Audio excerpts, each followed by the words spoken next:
Welcome back, everyone, to another super special live episode of the Higher Ed Geek Podcast here at EdTech Week in New York City.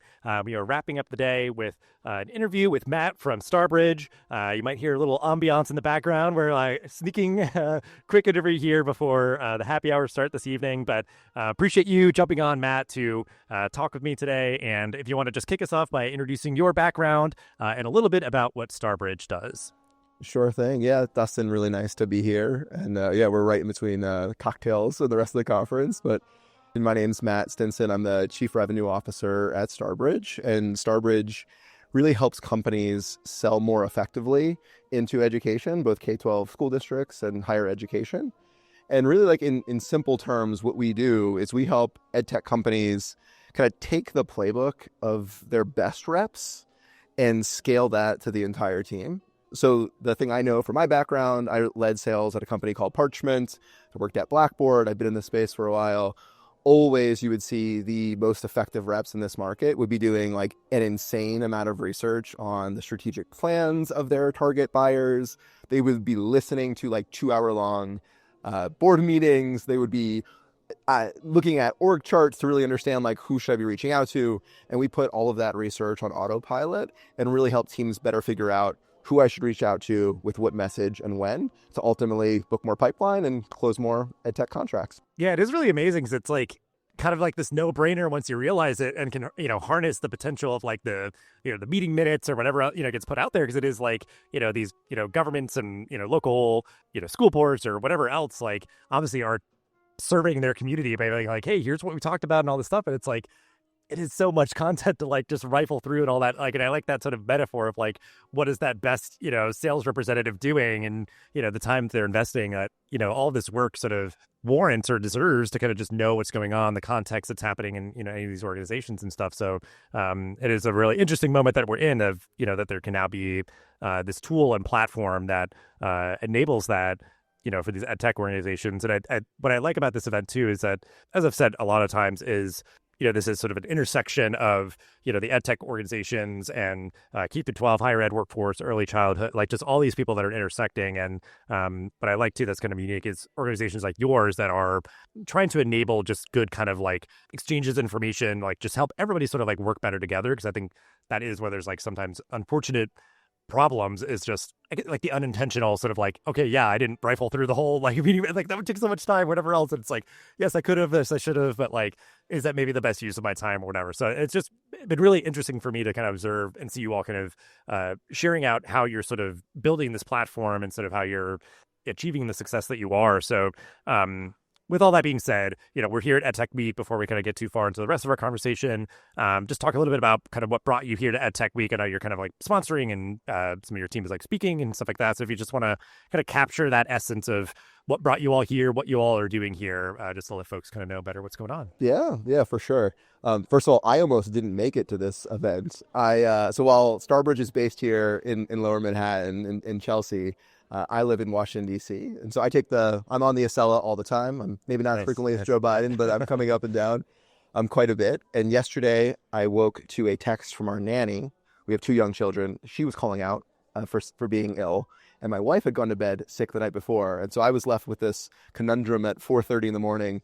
Do I knowingly leave without my wife being woken up, without understanding what state she is in, knowing that she's going to be caring for 2 young children now by herself? And so I delayed. But then when I tried to rebook my ticket, AWS impacted Earnpress ticketing system. So there was yesterday was chaos. Almost didn't make it.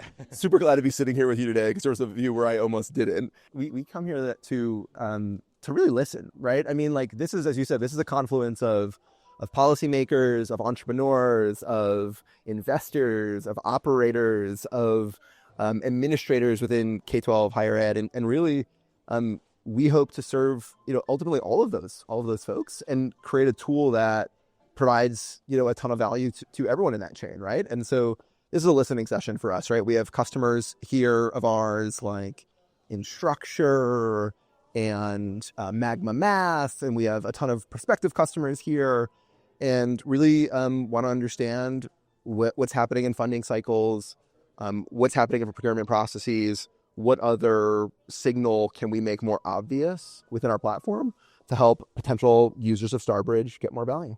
Well, and I think like an interesting aspect that I thought about when I was like, what I wanted to kind of talk with you about, because I think it's sort of like, you put forth kind of the elevator pitch of what you all do. And I think a lot of people would just be like, oh, great. Yeah, that makes sense. But then the idea of like, obviously it's helping an ed tech company sort of, better understand the context that's happening with, their potential clients. But then that idea of like institutions would also be able to like more efficiently get, like, hey, we're looking for this thing. And then like they're putting that energy out there and it's better sort of like, sort of curated or, so like I thought like, wow, that could be really impactful because it's like, I think that has been kind of the tradition is that like, all right, let's put out an RFP and hope for the best, like has been kind of an aspect, I think, of like, hey, we need something, we need a solution.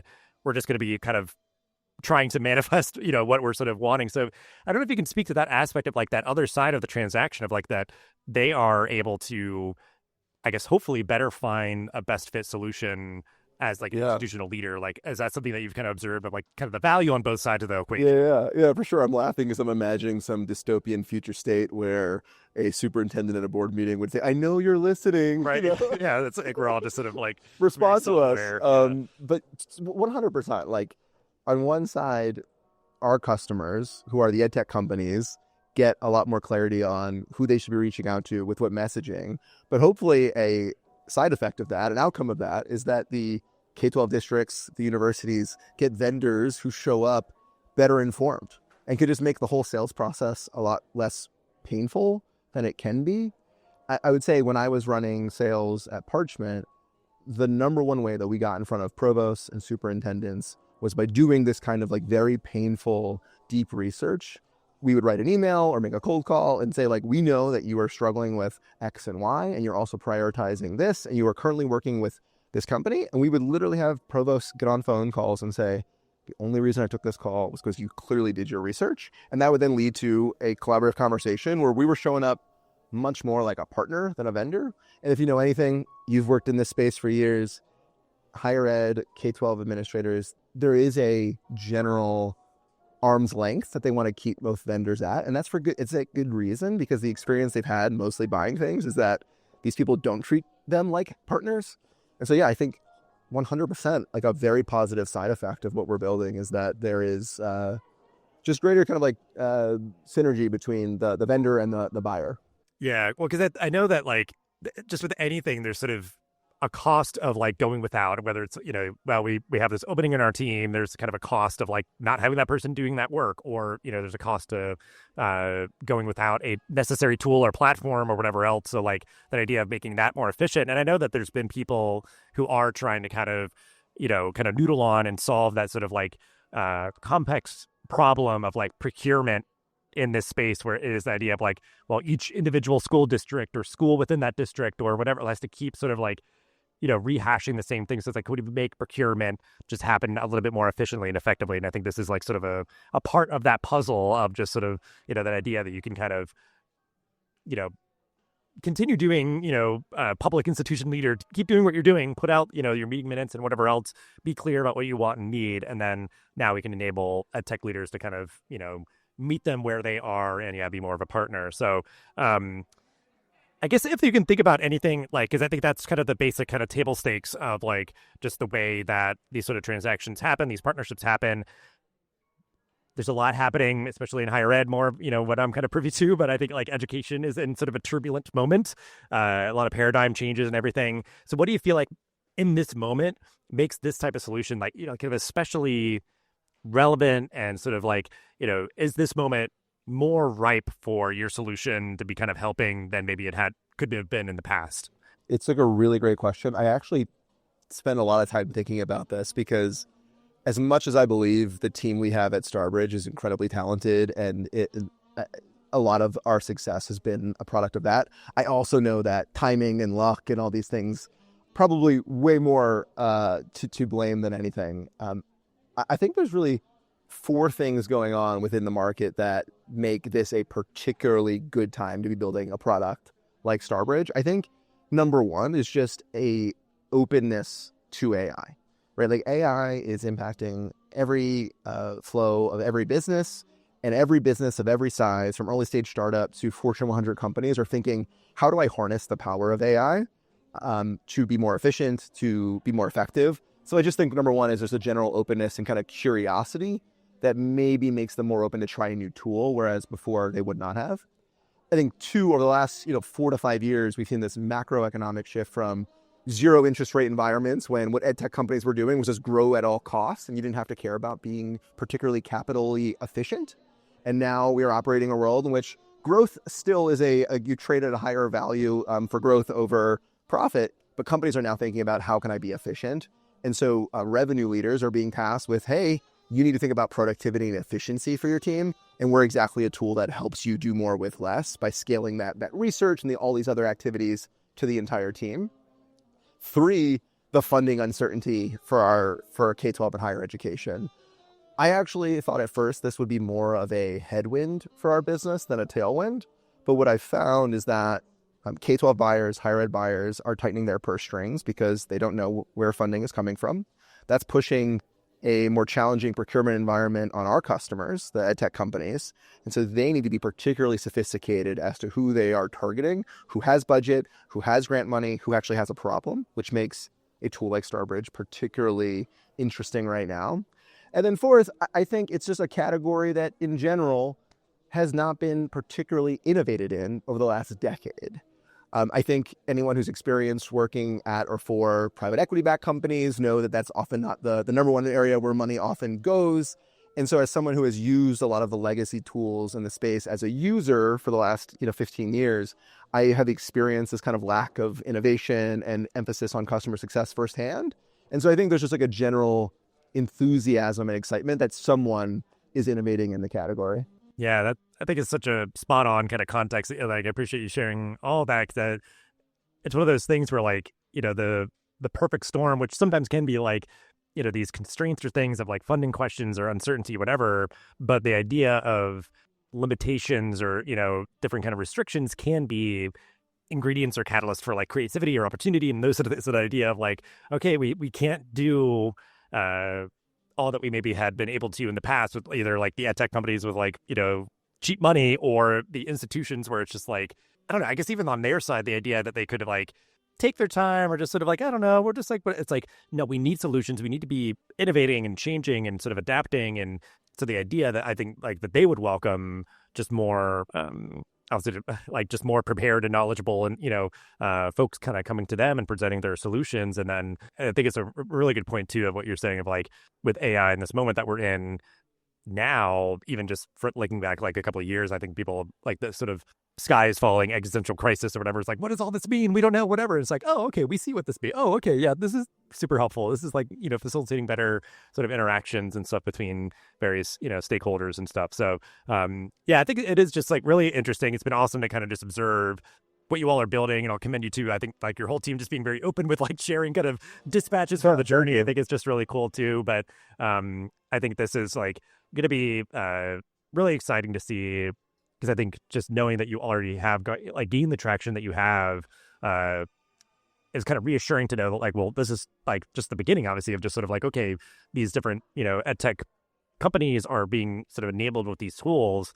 Like as time goes on, it's just going to be more and more just better interactions between, these various players, and just like even knowing too that we've kind of passed the Rubicon of like, yeah, that like arm's length or whatever else, like I guess like the arm is maybe like shortening a little bit. Like the institutions know like we need you as a good partner, but you need to be a partner. Like that idea, like that is still key. Totally. But they're sort of like bringing them in a little bit closer, and the idea that this helps sort of like maybe ease other anxieties that they might have. So it's just like we're all just gonna get along better, with these kind of solutions that are out there. So it's nice to, again, like you said, like nice to see you and your team sort of committing to this work, and that there's been a good response to it and everything. So yes, certainly in the guiding light of what we're building is the idea that our founder, CEO Justin, we're here at Columbia. He dropped out of Columbia while building CourseDog in his dorm room, and he chose to build a tool that helped a pretty, like, on the face of it, boring problem, but that around class scheduling and making sure students could have access to the right